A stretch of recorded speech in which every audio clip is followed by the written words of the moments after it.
So we talk about earthquakes as, our product doing really well. We also sell a lot of our solid timber product to the Pacific Islands. Especially Fiji. Yeah, and there's reasons behind that, and that's due to other natural events. We've spoken about landslips, we've spoken about earthquakes, and there are other events where our product performs extremely well, likes of hurricanes, wild weather, all that sort of stuff. Can we talk a bit more about that? Yeah, well, the inherent strength and flexibility of solid timber makes them ideal for hurricane zones or cyclonic zones. So they are quite popular on the islands, and we have sold quite a number. And some of them have been through cyclones and have had very good feedback. I mean, not only have you got winds in the hundreds of kilometres an hour, but you also have sort of flying debris, effectively missiles, coming at your house. And when you've got that sort of thing going on, it really, you want a solid wall between yourself and what's going on outside. And the nice thing about solid timber is you've got 100 mils of solid wood, effectively providing you a shield from these flying missiles and things, plus a building that's not going to get knocked over by these winds. So that's certainly been very appealing for many of our customers in the islands, and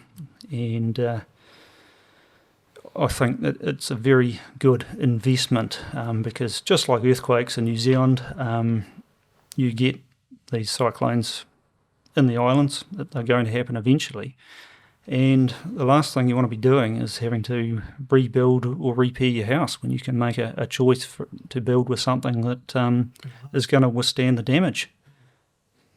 Also, you Absolutely. can chuck it all in a container, Yep. send it over there. We need to talk about the silage bale. Yeah, I was going to bring That's that up. important. So there's a story which a customer told us a while back. A customer up north who's built a Fraemohs house in the country, a big sort of rural area, bottom of this hill, and him and his wife are in the lounge having a cup of tea or lunch, wherever it was, and all of a sudden there was this almighty bang, and the whole house just did a sort of a shake, and they thought, "What the heck was that?" I thought it was an earthquake or something.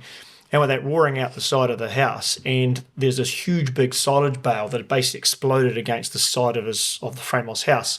And the poor old farmer, who was way up the top of the hill, miles up this hill, was obviously picking up his silage bales, and one got away on him and rolled down this hill through a couple of fences and literally just smacked into the side of the Fraemohs house.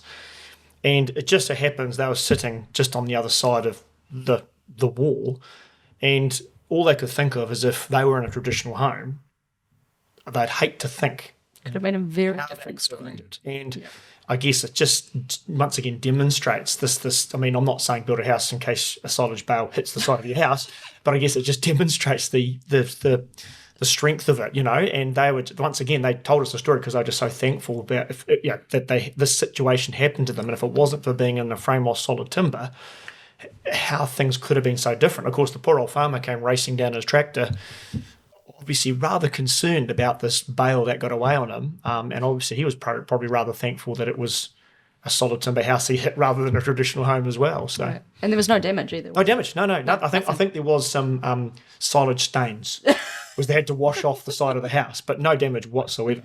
Yeah.